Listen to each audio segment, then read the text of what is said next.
Hi guys, so welcome. Today I just want to talk about three things that you should have in place. Three things that you should have in place when you're moving to Ghana, either before you come or very shortly after you arrive in Ghana. The first thing is to have a network. It is so helpful to have a network in Ghana because although you may think that, I'm going to come to Ghana and I'm just going to navigate my way through and I'm just going to, just play it by ear and do whatever, there are some times that you actually need to have some help. And you need people basically. You can't. Ghana is very much community based, and you need people to help you with certain things. You might find yourself in situations where you need to bounce an idea off someone, and you want someone who is like-minded or that can at least point you in the right direction of where to find the answer to what you need. Now, we've learned a lot being in Ghana for this time, and I would say this is probably one of the biggest lessons that we had to learn when we came here. There's no way that we could be an island living in Ghana. You have to know other people.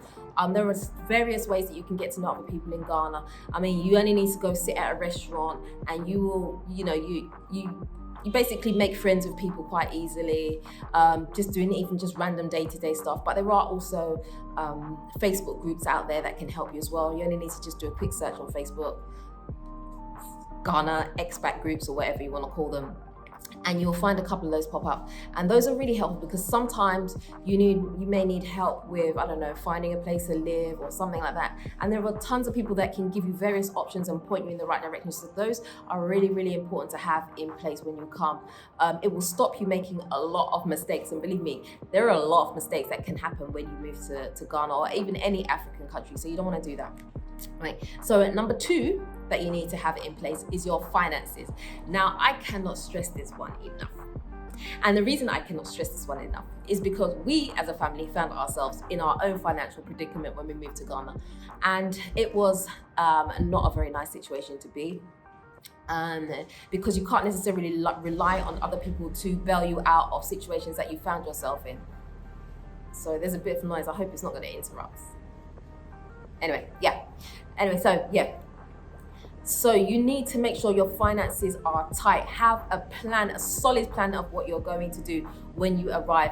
Because believe me, things pop up that you may not have financially prepared for, and they can completely throw your budget off. And if you're not careful, you'll find that you'll have to think that, you know what, I'm gonna have to go back to whatever country is from, America, UK, or whatever, wherever you're from, go and make some more money and then bring it back.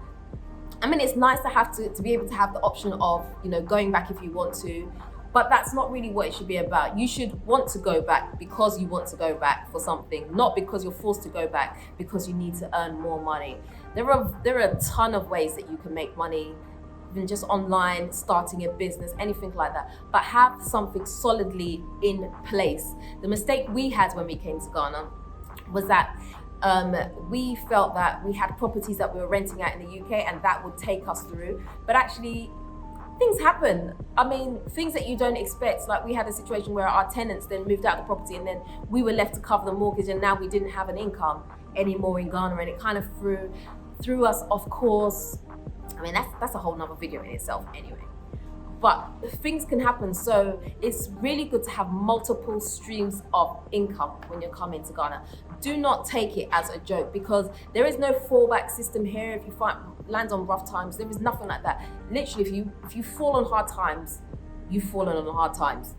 It's going to be quite difficult to pull yourself out from. So you want to make sure your finances are tight, have multiple streams of income where you can pull resources from, have a plan, whether that be you're gonna have, people out selling stuff for you, or because one thing about Ghana is that even people that live here themselves, they do not have just one stream of income. They may have a job, but they have like maybe 3 or 4 other businesses on the side. They might sell pure water. They might have a container shop that someone's also running for them.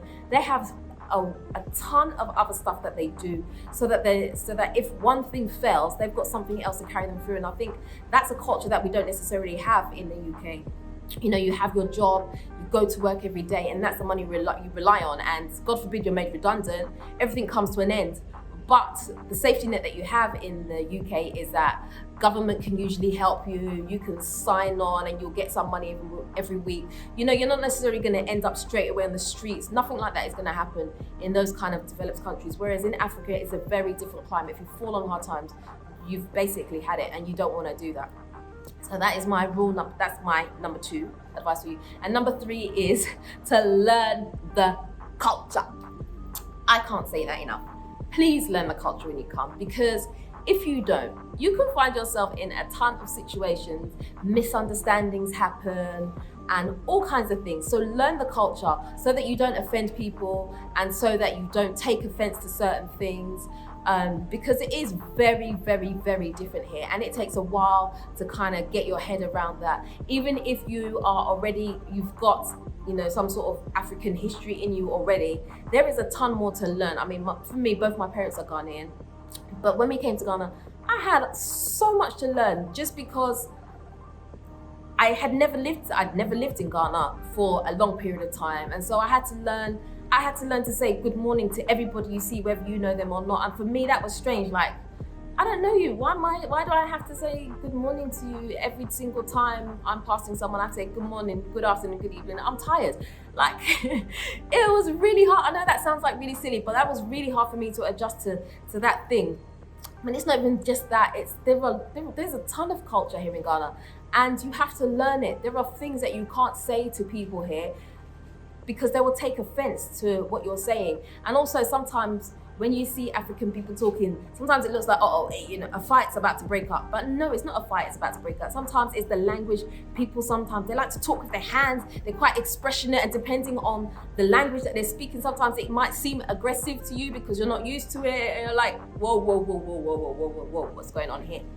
But it's not really like that. It's just the fact that this is how they communicate, and you just don't understand it. So don't try and force your ways onto someone else. Try and embrace what is happening around you, and you'll have a much easier time. The sooner you learn to adapt to how things work in Ghana, the easier it will be for you to settle in and kind of, just kind of start to feel like, okay, yeah, this feels like home. Because there is that transition period as well when you move to Ghana, because there is so much to learn. There's so much to get used to. Things don't happen fast here. You're expecting a package from abroad, and you go to the post office to pick it up. It might take you some time. It might take you a little bit back and forth before you even get the thing that that is rightfully yours. But it might take some time. There's a whole lot to learn. But the sooner you can start to accept certain things, the easier it will be for you. But even having said that, there are some things that do need to change here in Ghana as well, because there are some things that are not right. But that will change over time.